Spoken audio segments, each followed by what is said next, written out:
You win or lose before you ever step out on the court.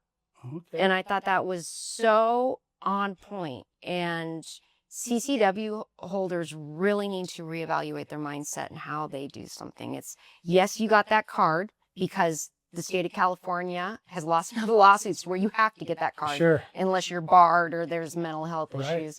And you've got a gun because you're over 21 and you have the money to buy it. But that's the very least of it. That's like the very least of what's going on. You need to be competent with how to use it. This episode of the Warriors Way podcast is brought to you by CCW Solutions Group.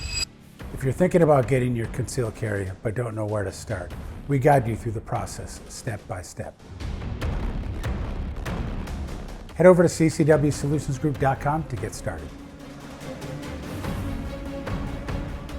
Welcome to the Warriors Way podcast, a podcast about your rights, your freedoms, and the mindset to protect both.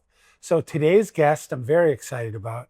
She is a well-respected firearms instructor in Southern California, and we're going to learn more about her. And she's not here just because she's a woman, but because she's an exceptional instructor. I've worked with her personally with the Riverside County Sheriff's Department. She's one of our top instructors, her and her husband, her entire team at Firearms Training Associates. And they've helped countless new gun owners and existing gun owners become experts in their firearms. So we really want to thank you for being here today. And for those that don't know who you are, again, I don't even know that I said your name, Kristen Durham, of Firearm Training Associates. For those that don't know who you are, give us a little background. Well, like you said, and thank you for having me on. I'm with Firearms Training Associates, and I'm mom, wife, and firearms instructor. We've been in Southern California since 1998, so a long time. We've been doing the CCW certification for Orange County since 1999, and I think Riverside Sheriff's Department since 2002, 2003, I want to say, when they first opened it up to outside vendors. Nice. So we've been around, and CCW, it's a lot of what we do, but it's not all of what we do. And so we have a lot of different training as far as shotgun, home defense, ladies classes, long range rifle, and tactical training. Yeah, so this isn't going to be only about concealed carry. We want to talk about like the Second Amendment. We want to talk about women in the industry, things like that. So our history has been CCW related, but we want to kind of go beyond that. So I know when we were speaking, you talked about you grew up in this industry, which is a lot of people don't have that level of experience. So you talked about one of your first jobs was on the range? My very first outside non-family job was working at Rahaga's. I was a puller for sporting clays. Oh, okay. So when people would say pull, I'd send it off and do whatever labor around the range that they needed. And since my parents were teaching on the weekends, before I could drive, so starting at age 12, they dropped me off at 6 at the office at Rahaga's, and then I'd work there until I got off around 3:30 or 4 o'clock every Saturday and Sunday for probably 4 or 5 years. Nice. When did you first start teaching then? I started teaching and assisting probably about 18, 19, but then when COVID took effect, then it was full-time teaching. Okay, and we're not going to ask how old you are, or how many years has it been since 18 or 19? It's been enough. Yeah. It's been enough. Right. So, but being a woman in a firearms industry, there's a lot of stereotypes about the industry themselves. Has it been hard for you? It's interesting. I see a lot of things that are marketed to women, and basically, usually it's kind of crap that they make pink, and Sure. now it's the women's edition. And so I'm starting to see some things change with that. Micklick, Jerry Micklick's daughter, they've been doing a lot of collabs together that are high quality, geared towards women, and so that's cool. But it's still kind of like, the extent of female involvement is, Let's make it pink or purple. Right. And when you do that, really, I think you're really taken away from the true nature of the training. Like, oh, let's dial it down, or let's have an alternate standard. It doesn't have to be an alternate standard. It's the same standard. And I think when you change it over to something that's cute, or cute in the eyes, you're really diminishing the value or the purpose behind Well, like I see, item. a lot of stuff that's geared towards women in the firearms industry is still made by guys. And so it's not practical. Like concealed carry purses, for example, the majority of them are heavy, they're ugly, they're not practical. And I mean, I think Cake's concealed carries, so they make crossbody bags that are those are the first ones I've seen that are actually practical and still stylish, not just absolutely atrocious. Yeah, we've had Tamkin from Cakes Concealed. She's been on our show a couple of times as a co-host, actually. And she has fantastic product. And she's actually gearing some of her product towards men as well. I've seen that. And that's great because guys are into the crossbody now, the bum bag style. Sure. And Yeah. I really like her product. I do carry that quite a bit. Yeah, speaking of the male crossbody, I don't know that I've ever seen Brandon without a crossbody. I don't know that I have. Yeah. Yeah, and he's very tactical, and it's a tactical crossbody, but I was just thinking about it. I don't think I've ever seen We him went to with see that. the Tabernacle Choir, and I met him after work there, and he had a suit, and I see the crossbody bag. I'm like, dude, you cannot wear that to the Hollywood Bowl Yeah. with a suit on. You look ridiculous. Yeah, absolutely. I'm like, put that in the safe. That's so funny. What do you think have been the biggest, speaking of female instructors, I know we're talking about gear and stuff. What are the misconceptions that you've heard or seen in the industry about women instructors, female instructors? I would say it's like that, oh, we're checking a box. We don't know her, so I can't tell you how many times, oh, sweetie, it's a bodyguard. No, it's a BG-38. Like things like that. Yeah. And you just kind of have to roll with it. But for the most part, I mean, I don't see people are really accepting of other people. Sure. And so it's a lot different today than it was 20 years ago. 20 years ago, you saw a lot more of that where they're like, oh, the gun bunny era and all this kind of stuff. And I don't see that as much today. More, But you did. Oh, yeah. You did. So yeah. You'd go on the range and they would automatically underestimate you. Oh, she's a female. She doesn't know. Defer to ask one of the other instructors. Sometimes I'll see that where if I'm range master, I'll be giving commands and this and that. And then they'll turn to a safety coach on the line and to get verification that what I said. It's like, dude, I'm the one with the microphone. Right. I run this but I mostly see that now with older people. So it's a generational I think thing, it's a you generational thing. For sure. Whereas, people, Gen Z, Gen X, millennials, they're just going to listen to whatever the voice is, regardless of what the voice originates from. Yeah. And these generational people that are dismissing you, essentially, they probably don't know that you got more training than all of them probably put together. The most I see that from is actually women. Yeah. And women in their 60s, 70s, very dismissive of other women, because nobody can attack a female like another female. And so I noticed that more than the same age group of males. It's usually the women that are more dismissive. Yeah.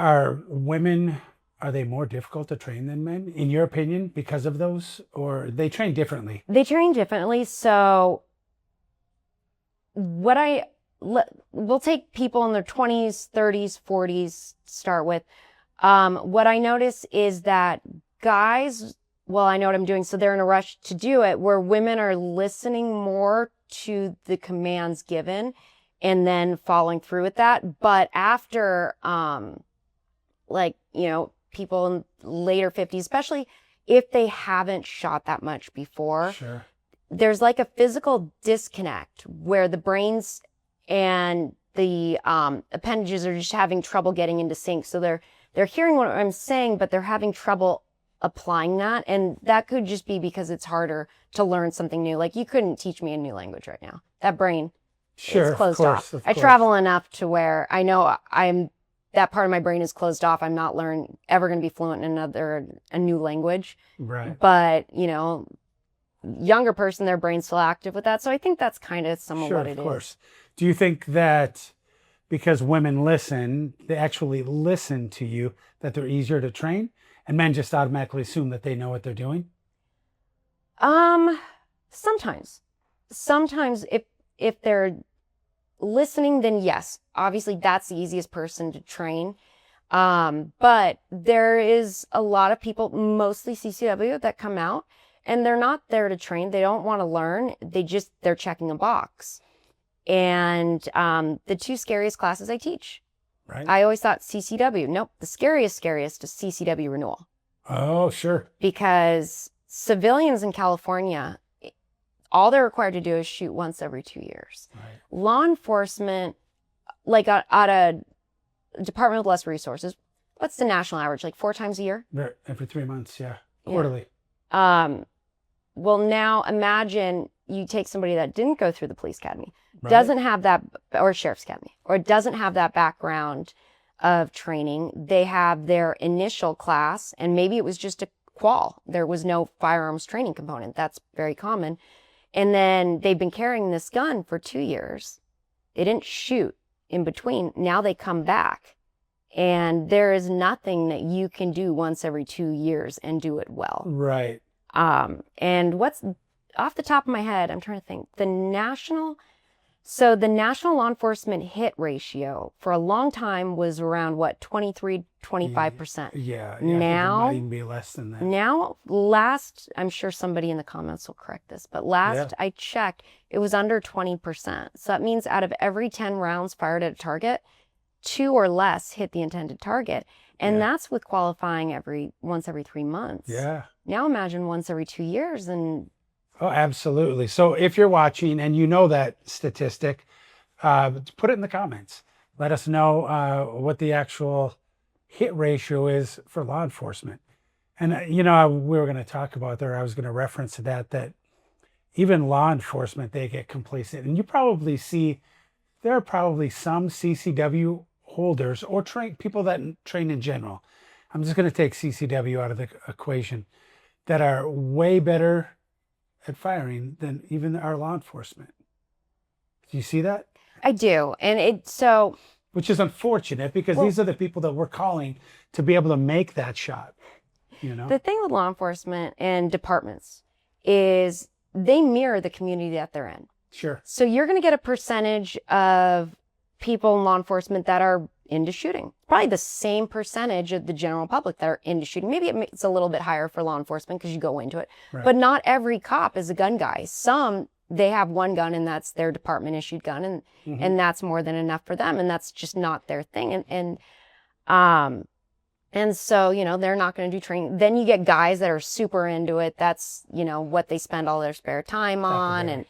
And so you see everything in between, but we do the HR 218 qualifications. So that's the retirement qualification for law enforcement officers so that they can carry in all 50 states. You should know about that. Yep. I think you have to qualify once a year. Yep, I do. And that, I have seen some crazy things come out of those HR 218. Yeah, in running the department, we also were the CCW unit. We were also responsible for the HR 218s. And there is nothing more depressing than telling a law enforcement officer, you can't carry anymore. These older gentlemen come up and they try to qualify, and they can't even hardly hold the gun straight, because I've had that a few times. And you tell an old dog that he can no longer hunt, you might as well put him out to pasture. Been carrying every day for 60 years, you can no longer carry a gun. And that's hard. And it's such a blow to them. But my thing is, we can work on those things. We can help them, give them, adjust their stance, adjust their posture while they're shooting to overcompensate for that type of thing. Yeah. My problem is when there's no basic gun handling skills. So I'm not going to say what agency this person came from, but it's definitely a 3-letter one and for the federal government. And he was reloading his revolver. So he opens the cylinder, points the barrel here, and starts reloading. Oh, Jesus. And I'm like, okay, let me show you rabbit ears. Yeah, yeah.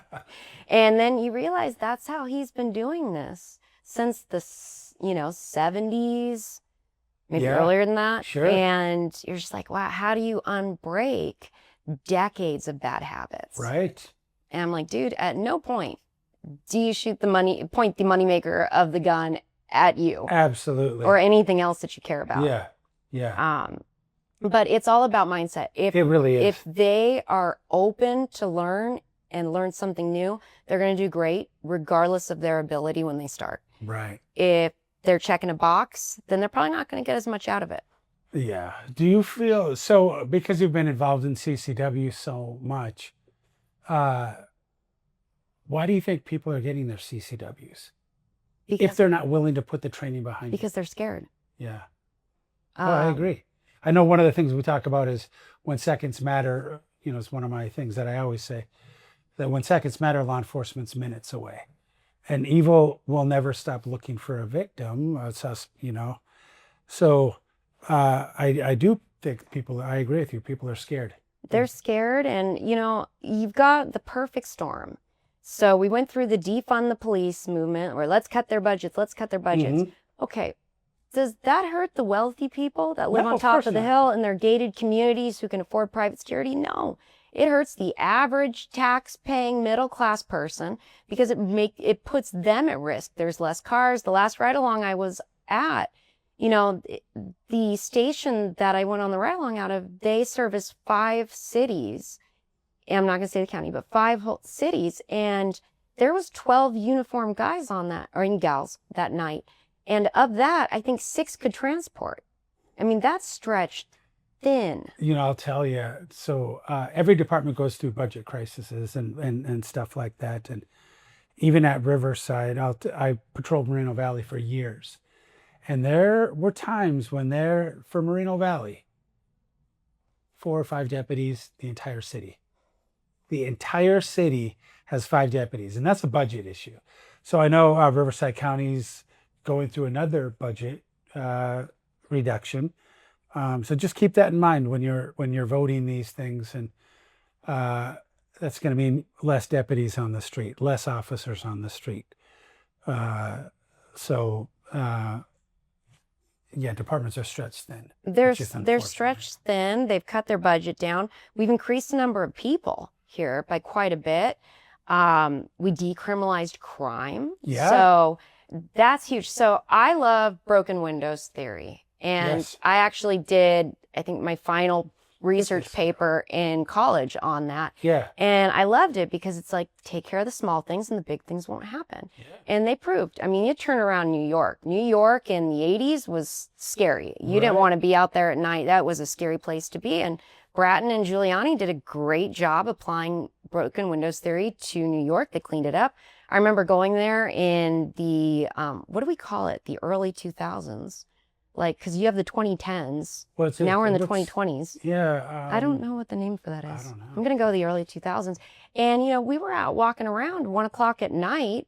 You never do that here No, of course not. because, why are you not asleep? We roll up the sidewalks where I live. Yeah, But right. in New York, it's a big city. And I felt totally safe. There was a cop on every corner. There wasn't trash around. People were taking care of the pride in the community. And that all went away. Decriminalizing, smash and grabs? What could they fill up in a shopping cart? Well, $1,000? Yeah, anything under $1,000 is a I misdemeanor. mean, was it Walgreens or Rite Aid? One of the, or two pulled out of the state of California. It really hurt small mom and pop companies Sure, of because, course. they're having to come out of pocket to replace that stuff. Yeah. And once you allow one bit of criminal activity to go unpunished and then it just builds from there. Yeah, it really does. I mean, it's, I'm going to use a saying that one of my other guests use is courage is contagious and so is cowardice. So I'm going to flip that and say, like, these criminals they're getting the courage to do these things because there's no ramifications. If they knew that there's a ramification, they would be too cowardice to do what they're doing. Oh yeah. They're like, oh my gosh. So thank you, Stephen Williford, for giving me that nugget. So yeah, we certainly need to continue to fund the police. So are you seeing more first-time gun owners now than ever before? Yes, In California? completely. Yeah. A lot more women, a lot more anti-gun people coming Really? and getting training. We had one lady a couple of years ago.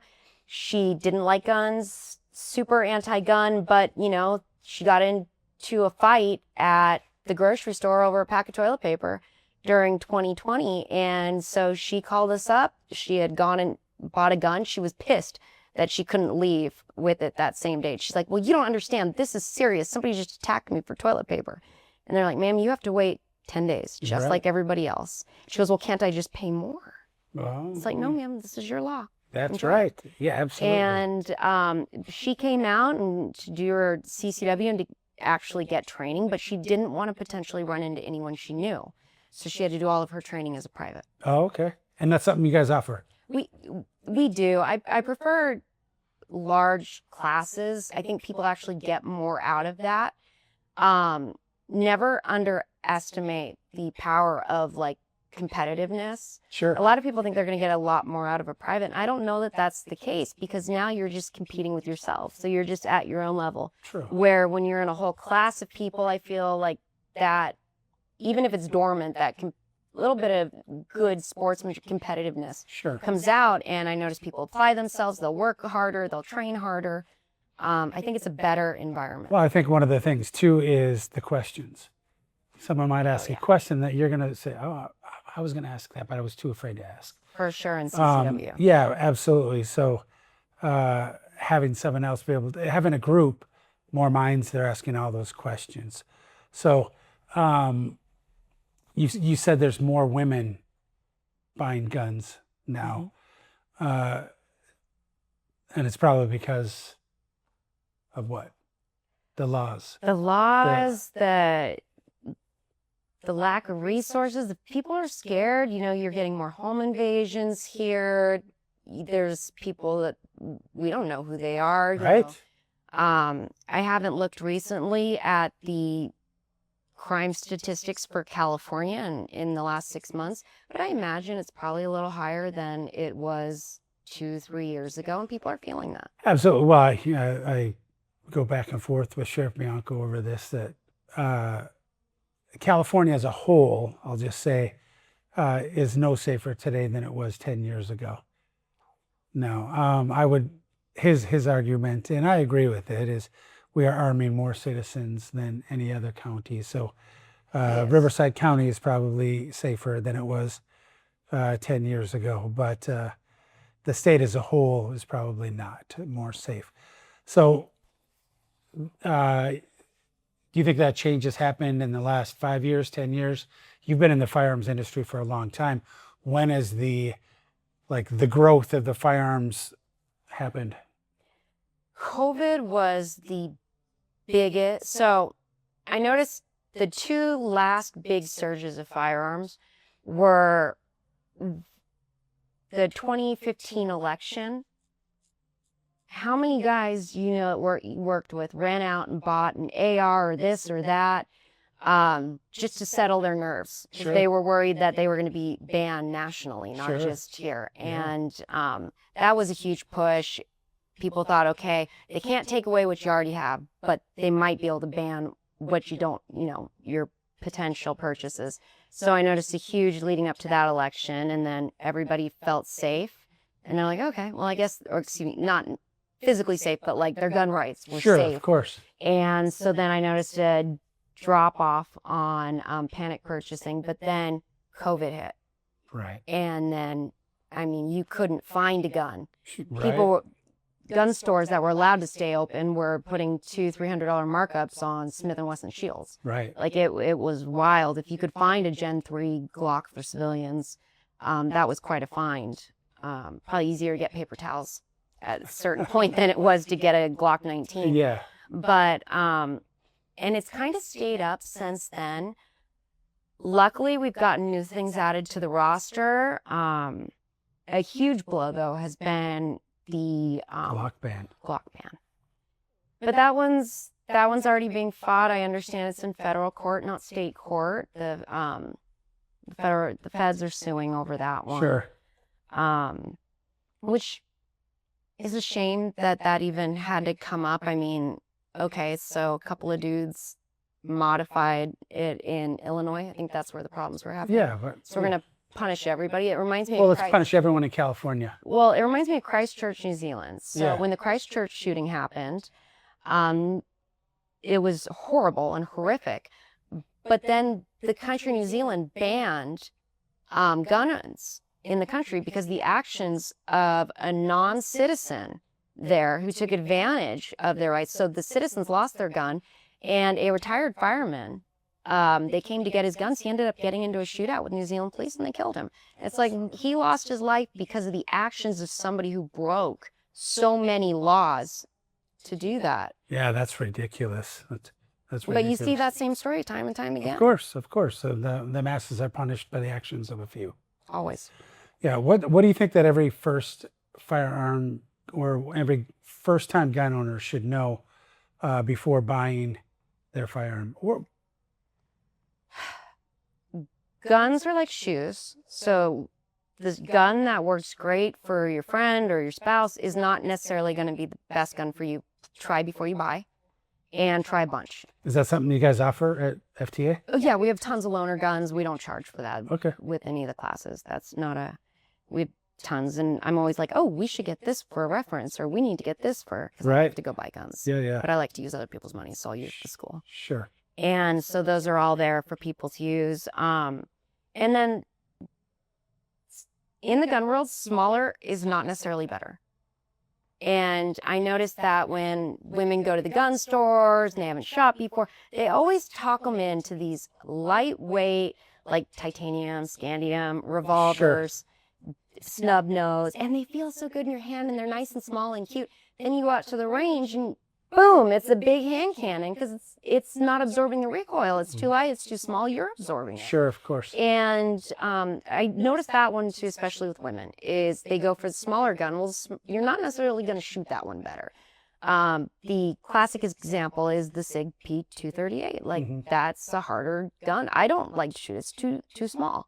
For 380, where you could go up a little bit, go with the 365 or the Hellcat, and you get a lot better performance. It's a better shooting gun. It has less recoil, even though it's a larger round, and you have a larger capacity. Sure.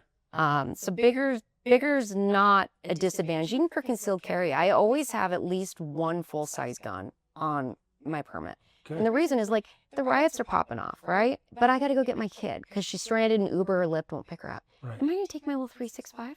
No, probably Hell not. no. I'm going to have a staccato P with 4 extra magazines, an external gun belt, and I keep a windbreaker that's 2 sizes too big in the trunk of my car. I'm going to throw that on over, so I'm still concealed, but now I'm setting myself up for success. You know, I know you guys cover it in your training, but a lot of the people, they don't carry backup or the extra magazines. They'll just carry the firearm itself. Like I've seen that with a lot of holders. I'm like, well, what happens if you're in a gunfight? You're gonna run out of ammunition. I would rather have it. I see that all the time, and it's like, you should, if you have a gun, have at least 2 magazines, and then they have they're 10 rounds, right? Yeah. Civilian. So okay, that's 20 rounds. Well, if somebody's on PCP or on some of these other crazy drugs, that 10 rounds may not stop them. Right. You may be going into the 15, 16 rounds, and that's like with great shot placement. Sure, of where course. the majority of people, I mean, hitting them in the shoulder, that's not going to do anything to somebody that's under those kinds of drugs. Right. They're not going to feel it. Yeah. What? So I know we're talking about CCW. What should someone do to transition from just an average CCW holder to good or a great? The most important thing is your mindset. Okay. I think it's Serena, maybe Venus, I don't know, or maybe a different tennis player, some tennis player, but I think it was Serena Williams, said you win or lose before you ever step out on the court. Okay. And I thought that was so on point. And CCW holders really need to reevaluate their mindset and how they do something. It's, yes, you got that card because the state of California has lost enough lawsuits where you have to get that card. Sure. Unless you're barred or there's mental health Right. issues. And you've got a gun because you're over 21 and you have the money to buy it. But that's the very least of it. That's like the very least of what's going on. You need to be competent with how to use it. And a gun isn't always the answer. I always ask all my students, how many carry less lethal on you? Maybe 2 out of a 35 or 40 person class will raise their hand. They're not carrying pepper spray. Pepper spray is the greatest thing. There's a reason why most law enforcement officers have pepper spray on, because everybody that's been pepper sprayed is somebody that didn't have to be shot. Right. Pepper spray saves lives, and the reward for pepper spraying somebody is you get to go get any can. True. So, but no, all seriousness, like, why are we going straight to a gun? That's a finite decision. Once you pull that out, there is no going back. 100%. Pepper spray, dunk their head in water, and they're good to go.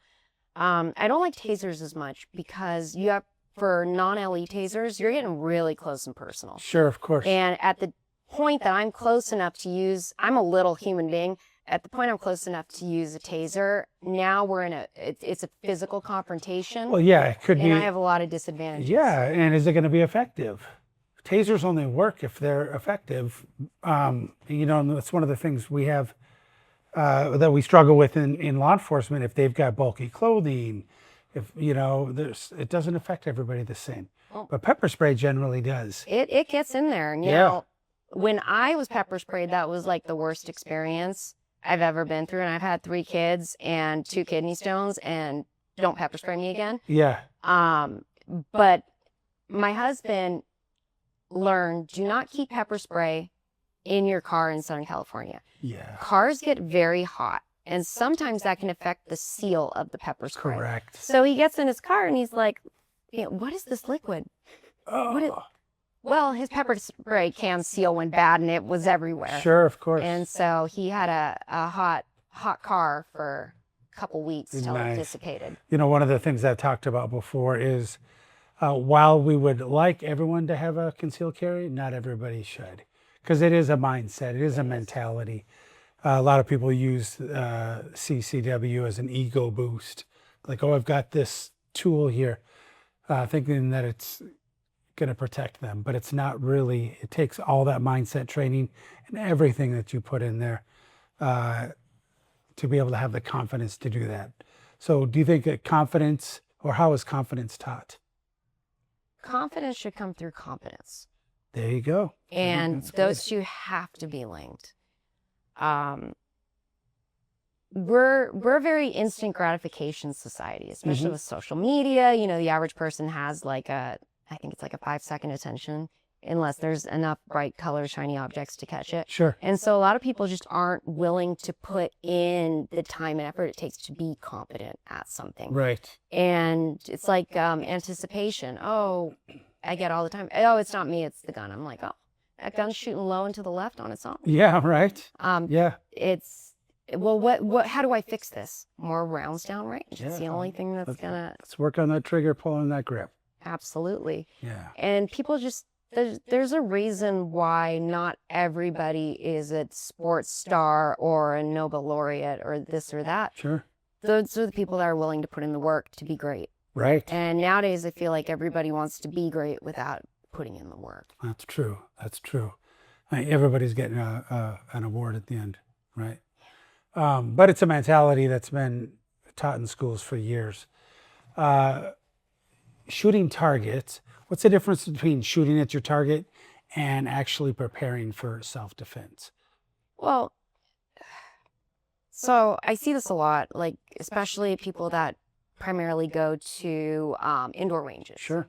So, you know, they're going to go up, they're going to shoot. So, you know, check your eyes, check your ears. They get, if we're lucky, it's check your eyes. Yeah. Right. They set their gun on the table in front of them, and then they're using that workstation to load it. And then well, are you going to have that workstation if you get into a shooting? Right. Absolutely not. So why are you training like that?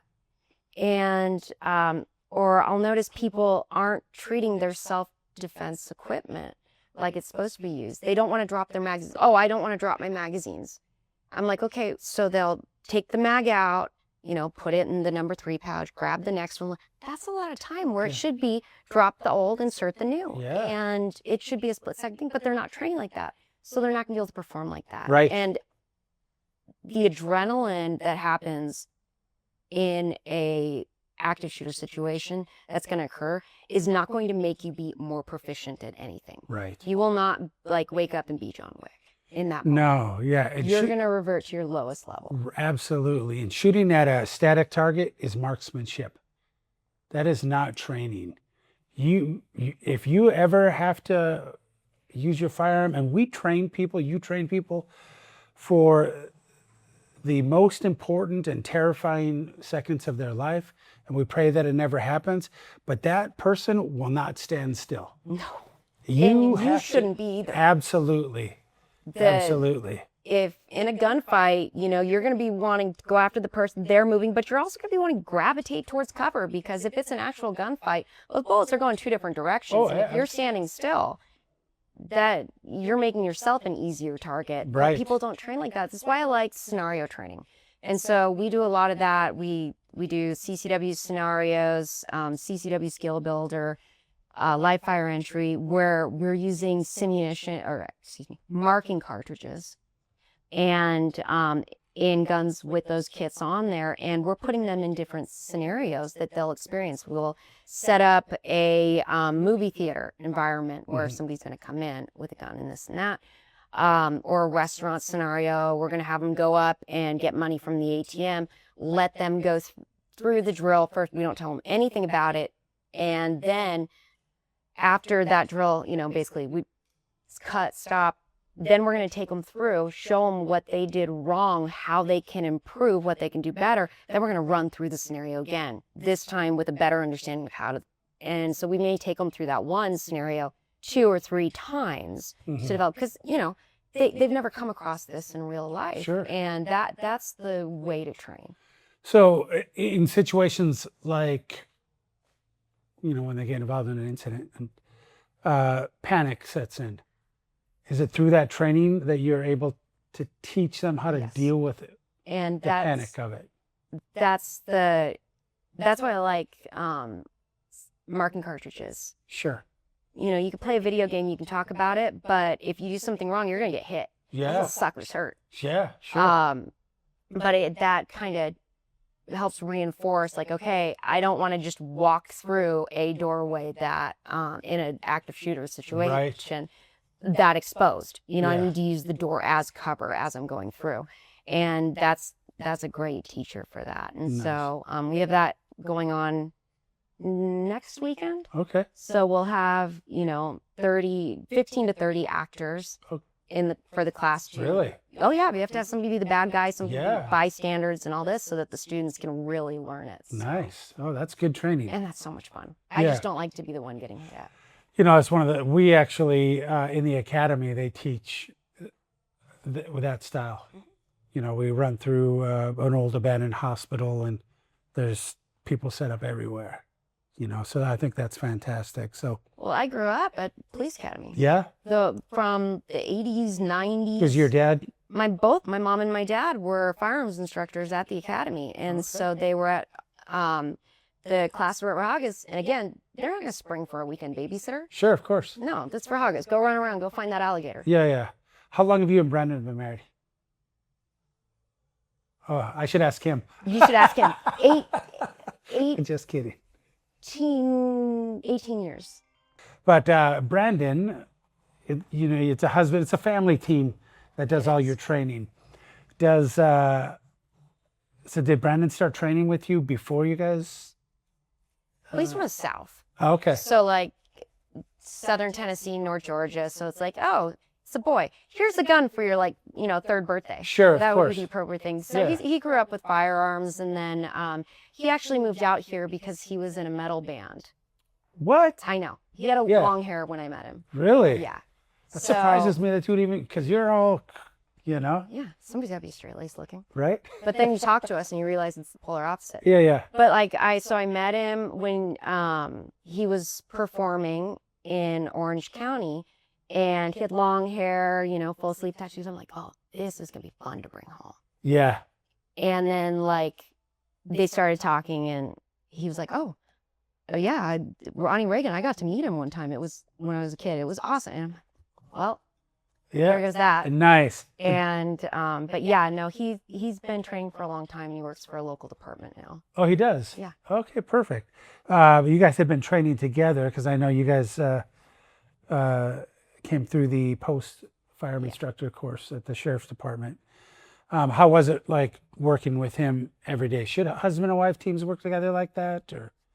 I like it. It's fun. We still teach on the range together, but you know, we've been shooting together, you know, since we started dating. So 20, trying to not let him be a criminal. 22 years ago. Sure.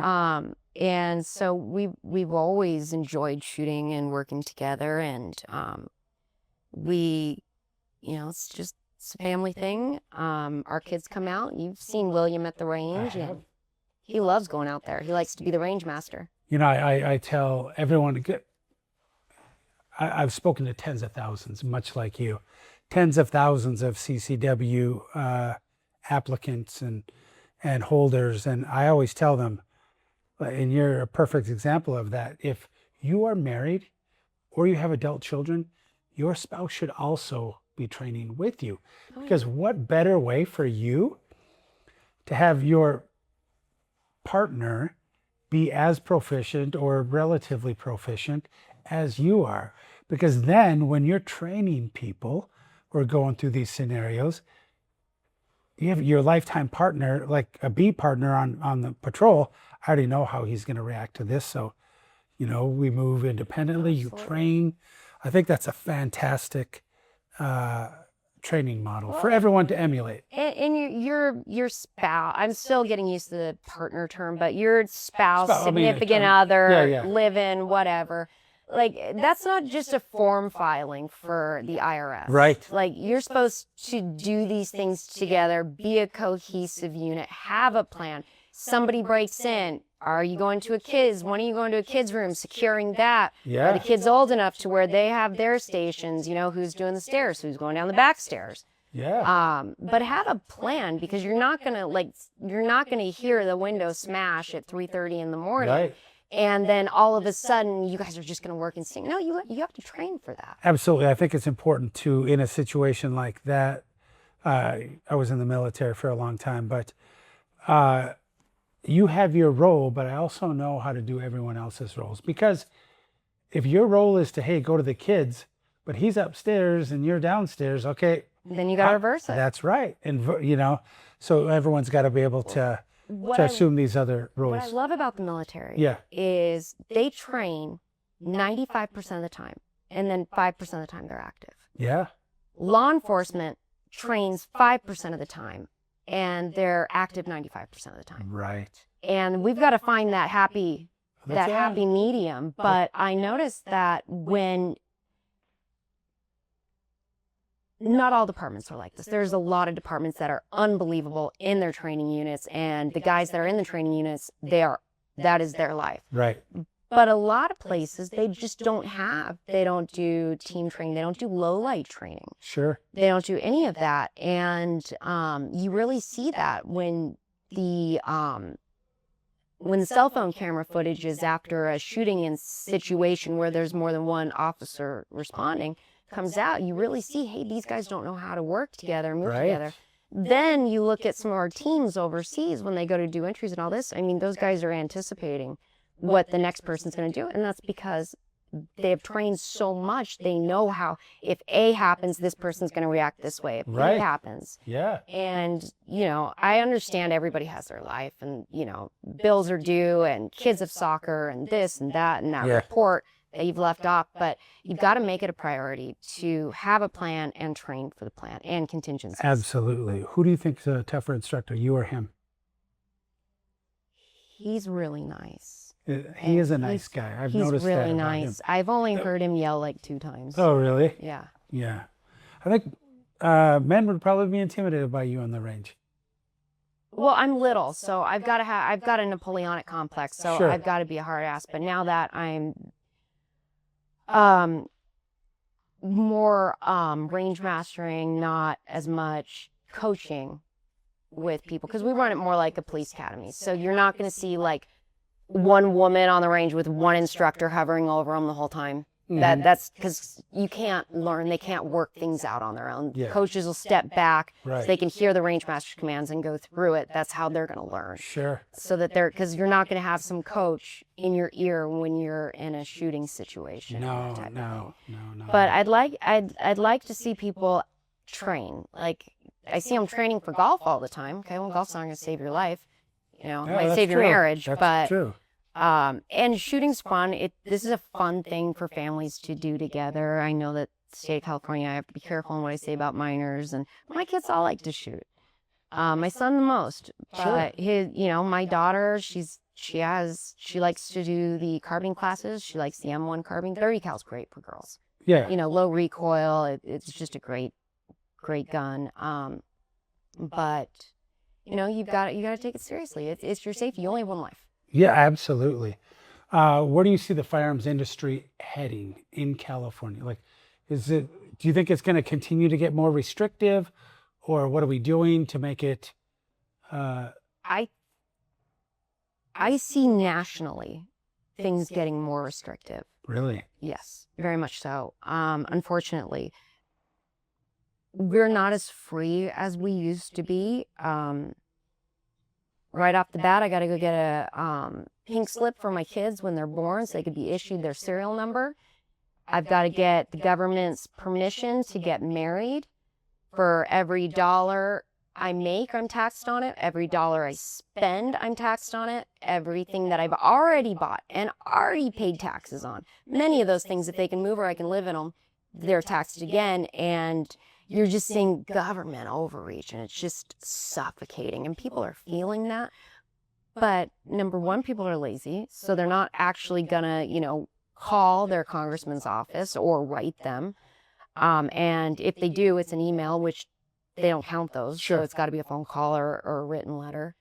They're not demanding any sort of rights back. I mean, since 9/11, we've just hemorrhaged more and more rights. I'm excited to see what's going on. I understand the Supreme Court is looking at the assault weapons bans, and we'll see what happens with that. But I notice, Supreme Court's attorneys. What do attorneys like to do? They like to kick it back down because of an incorrect punctuation mark to the lower court, so that they can kick it around there. Those attorneys on each side can get their fees out of it. Kick it around, send it to another court, then they'll kick it around and kick it up to the Supreme Court. The Supreme Court's like, oh, sorry, that T should have been capitalized. Send it back down. And it's like, until every single side has gotten their legal fees and squeezed every possible dollar out, nobody's going to make an actual decision. I mean, how many times have we defeated the standard capacity magazine ban? Oh, right. Yeah. Benita's said that quite a few times. The money's in delaying it for them. And kicking it back down. And I see the higher courts is going along with that same thing, because at the end of the day, they sit on the high court now, but 20 years ago they were paying the mortgage with those football punts. So they forgot where they came from.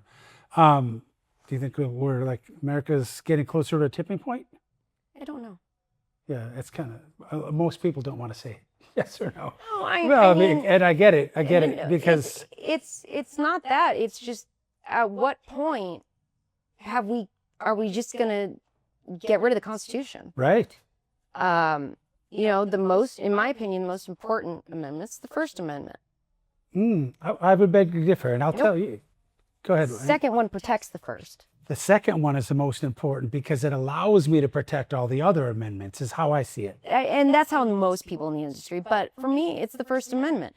You have to be able to voice your displeasure with what the government's doing, and you should be able to have the right of assembly to meet and to protest. I like protests. I don't care if it's a protest that I agree with or not. I like seeing people, as long as they're peaceful and they get their permit.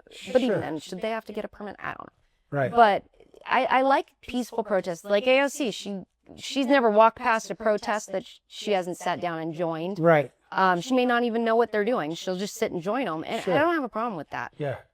But how many times are we restricted in that First Amendment? How many times you can't say certain things? Can't yell bomb on an airplane. Can't yell fire in the theater. Sure. You know, those are restrictions on your First Amendment. And Do you think there's more restrictions on your First Amendment or on your Second Amendment? I don't know. Go to a college campus That and would be protest actually- things right now. yeah. See how that works out. Might get deported. Oh, well, I certainly wouldn't get deported. No. Where are they going to deport me to? Nobody else Right. to take me. You're so funny. Nobody else has to take me. Yeah. But no, this in the Second Amendment is wildly important, but it cracks me up how this generation, they never lived with full rights. Right. And so they don't understand how important they are. Oh, it's like, I don't like any restriction on any of our constitutional rights. I think the government law should start where, you know, the next person's face begins and leave me alone. If I'm not interfering with somebody else, then why are you coming after me? But that's not the case now. You know, they all got to get their pound of flesh, and they're restricting the gun rights. I mean, I should be able to have a tank.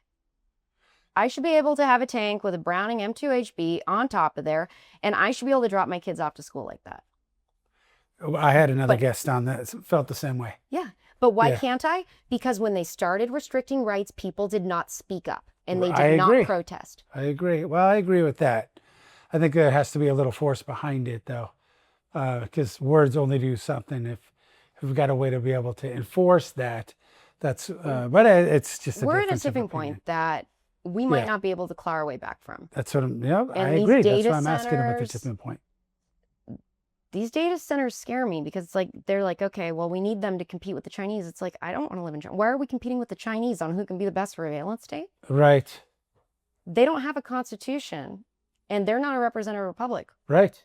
We do, and we are. Yeah. And we need to follow it. But we keep sending the same people, you know, to Sacramento or to Washington, and we expect different results. But how big is the changeover is there every 2 years? Elected representatives. Yeah, it's not. It's not. That actually leads me into my next question. What terrifies you most for the next 5 years? Inflation. Inflation. Inflation will be the fastest thing that causes civil unrest. Okay. What excites you the most for the next 5 years? The people are starting to wake up. They're starting to not just go by the MSNBC, Fox News, I agree with that. MSN lines, and they're actually starting to look things up. I mean, so my background with export, trade control, and that kind of thing, like day job, there's the Federal Register. You know, the federal government publishes everything they do, good, bad, ugly, pretty, in the Federal Register. But it's like size 7.5 font, and it's like, you know, multiple pages, thick read. It's good if you have, you know, you can't fall asleep, start reading it. Sure. But everything that they do is published in there. So like I'll see things in there and I'm like, oh, okay, well that seems messed up, but whatever, they're doing it. And then I hear people talking about it. Then I see mainstream media and they're like, oh, well, and this conspiracy theory that the government's doing, but I'm like, here's all the papers. That was just published and the funding was allocated. Like, right. But why are we distracting people, like getting all up in arms about something that you know darn well has been funded? Yeah. Yeah, absolutely. Interesting. So people are starting to go away from that, and they're starting to. I like the podcast format for news because it's not just, you know, 5 minutes of edited sound bites. They can actually hear a cohesive thought, you know, and somebody really explain their point of view, whatever they're doing. Right. And I noticed that more people are paying attention. Yeah, that's good. So I know how many people do you think you've trained over Our school? You. Oh, me? Oh, I have no idea. If you were to guess, 15, 20,000? Yeah. Yeah, over 4 years. So of all those people that you've trained, what's one thing that most of your students probably don't know about you? Well, no, they would know that because there was a snake on the range. I was gonna say I'm terrified of snakes. Oh, okay. Oh, dude, Are you terrified of snakes? so terrified. We had a snake in my driveway. Yeah. And it came in through the gates, and I didn't notice it when I went into the garage. When I came back out, this little sucker's coiled in between my car and my kid's car. And so I'm screaming, I drop whatever's in my hand, get a cell phone picture and text it to my husband. And I'm like, call me right now. Crickets. Oh. I had to call somebody else and tell them to get him on the phone. And he's like, it's okay, I'll get to it later. Oh, okay. And I'm like, this is not okay. We got to burn the house down. Like, this is done. It's just so funny. So it turns out it was a gardener snake, not a rattlesnake, Yeah. like I thought. And then, so my husband, he got home before I did. He got it, put it in a Home Depot bucket, and took it out to the park behind our house. We have a big wildlife area. Sure. And then last week, my middle kid goes, Mom, I can't lie to you anymore. I'm like, what do you mean? She's like, yeah, you know how Dad said he found the snake and took it out? And I'm like, yeah. And she goes, he didn't. So now I know somewhere at my house is this like 6-foot long snake just waiting. Is it in the garage? Just waiting to get you. I know. And I'm just like, oh, wow. That's what I live in fear with, is encountering that. You're garden so snake. funny. Who inspires you the most? I'm going to do some rapid questions here. Who inspires you the most? Right now, I think the congressman from Kentucky, Massey. Oh, okay. Right now. And not because of ideology, not because of that, but because he had a set of principles and he stood by them. Yeah. And was willing to be voted out, lose his position and all that, to not bow down to somebody else's standards. And I respect that. It's important to integrity is important. 100%. To even if I don't agree stick with the to person, your moral foundation. I your respect compass. integrity. Yeah. What accomplishment are you most proud of? My family. Okay. My kids. Good. I think, that's something that's honorable. Glock or 1911? 2011. 2011. Yeah. I like double stack. All right. More is better. Iron sights or red dot? Both. Because I always co-witness with optic height sights. So what's interesting about that is I always tell people that do one or the other, but you have to, because if you're going to have red dot, have a red dot on all firearms. Because when you pull out and you're like, oh, where's my red dot? And it's not on there. So I think I'm carrying an opticless gun today. Some days it's an optic. Well, but you've got more training than 95% of the population. But get better quality iron sights. So I always go with a trinium sight set.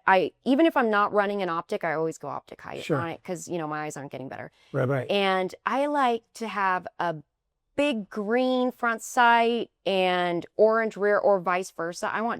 So that sight picture is coming up. But honestly, if people are building the muscle memory and they're drawing enough, their natural point of aim will be where it needs to be. Right. And you shouldn't draw and then, you're playing Christopher Columbus, line up my sights. You should be drawing enough at home, go get the snap caps, make sure there's no ammo around, dry fire practice. You're watching Yellowstone, what's the new one? Dutton Ranch. Is it even legal to watch that without, like a lever gun with you? Right. I feel like Did you watch the latest one? Oh yeah. No, that was yeah. But so that's your time to practice, make sure there's no ammo in the room, of course, because you don't want to shoot the TV, then you'll have to go buy a new TV. But yeah, work on your natural point of aim. You want to build that muscle memory. Yeah. I couldn't stand Beth Dutton until that time those guys in Yellowstone went into her work, and she just was so defiant. And Rip came in and saved her. That's when I became a Beth Dutton fan. That's because you don't like, females that are going to be just an obvious, like, crazy. Yeah. And, because your wife, she's so cool and so chill and normal. So you're terrified about what you don't understand. You don't understand crazy women. There's a lot of guys out there that are like, dude, that's what I want. Crazy. I have a type and it's crazy. What's that crazy hot? Crazy hot matrix. Somebody complained because I showed the crazy hot matrix. You did? Class. Oh yeah. Oh, okay. Yeah, they complained. Oh, that's so And funny. I didn't get the phone that day. My boss did, and I got chewed out. Nice. What's your favorite caliber? 9. A 9? right now because it's so Yeah. readily accessible. Or 308. Yeah. Coffee or energy drinks? Coffee. Cream or no cream? No Black? milk. Just milk? Okay. Oh, I have a crazy espresso machine. So you do? like, oh yeah, no, I'm constantly making espresso drinks. Yeah. What's your favorite firearm to teach? I like pistol because I'm comfortable. Probably revolver. Oh, really? I love wheel guns. Okay. That's interesting. Go leave a semi-automatic in your glove box for 15 years. Pull it out, see if it's not all seized up and gunked up. Oh, sure. Well, that's Grab true. that 357 out of your trunk or out of the glove box. No, And good for you. Yeah. Who is your most memorable student? You probably had to do a. so this just happened, Yeah. and it was a CCW student. And like I've had crazier things happen, but it was, and he's probably gonna watch this, so I'm not gonna name names. But you know when you're looking at somebody that's like 22, 23, and you know their Yeah. frontal lobe's not done. Sure. It's got to go back in the oven and bake longer. Yeah. So I'm used to the Glock people because they put like the Punisher logo or all these other stupid things that you should not do on a gun that Yeah. is going to be in court. But this guy on the rear side plate of his Glock, I'm like, I got old eyes, so I'm like focusing, like, what on earth am I looking at when I'm inspecting this gun? It was titties. Nice. He had titties on the back of his CCW Glock. And of course, he had one gun on there. And I'm like, if you get into a self-defense shooting, you realize those titties are going to be blown up like 6 feet by 6 feet for the jury. Yeah. Like, you've now created a whole dialogue. But I'm like, and he just, the neurons doesn't are think. firing. And Yeah. he's just not understanding well, it's not a problem. Yeah. It's just a drawing. Right. It's an engraving. I'm like, It's so funny. Yeah. So if somebody is listening today and they've never touched a firearm because they're intimidated, what do you tell them? What do you tell them today? well, don't be intimidated because it's just an object, no different than a hammer, a saw, anything else. It's completely user determines the scariness of the gun, honestly. But go find a local class. Go look at for a local competent. It's good if NRA post certified USCCA. Those are all great things to start out. Or you can go look at for IPSC. The competition, call them up. They'll tell you competent training. Go take a class. Yeah. The first time before I played around of golf, I took some golf lessons, took some tennis lessons. It's no different. If there was one thing that you wanted someone to take away from this entire episode, what would it be? Think about what you're doing before you do it, whether it's what you're saying, whether it's how you're acting. Most things in life are preventable, especially most bad things are preventable. Sure, of course. And if it's predictable, it's preventable. Oh, there you go. See? Is it a good idea to go out of the house at 2:30 in the morning to run to the liquor store to get this or that? No. No, probably not. Right. Maybe that can wait for the morning. Sure. But is it easier to get gas in the morning on your way to work as opposed to coming home? No. That's the marker for adulthood. Right. Is once you realize it's not easier to get gas tomorrow in the morning, then you're an adult. Right. Right. But just put more than 2 seconds worth of energy into things like, is this a good idea? Is this going to get me the results I want to achieve? And then, take a break. Yeah. Pause and then go. Good. How do we follow you? How does our audience follow you? Where can we find you? What kind of, website? Oh, so our website is www.ftatv.com. It's nice and easy. People are always like, what does that stand for? Firearms Training Associates Television. Duh, it was the 90s. Oh, okay. And there's links to social media. I don't know exactly what they are because I don't go on social media, but Okay. they're on there. I think it's Firearms-Training. Okay.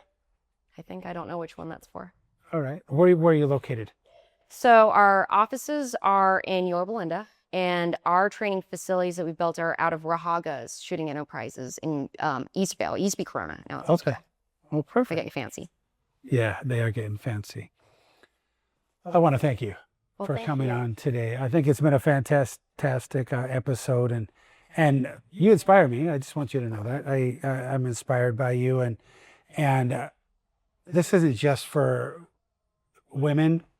I didn't have her on just for women today, but I think it's important that we continue to highlight the industry as a whole, and especially fierce women out there that have the courage to stand up against evil. And you're one of those. So thank you again for being Thank you on for our having me. podcast. My pleasure. And if you're interested in supporting this podcast, feel free to reach out. We're always looking for sponsors. If you want to advertise, we're always looking for that as well. And please share, like, and follow this so we can continue to share these stories, interview fantastic guests. CCW Solutions Group is our parent company. Follow them. And if you have any CCW related questions, or you have a guest you want on the Warriors Way podcast, reach out. We'd love to have you.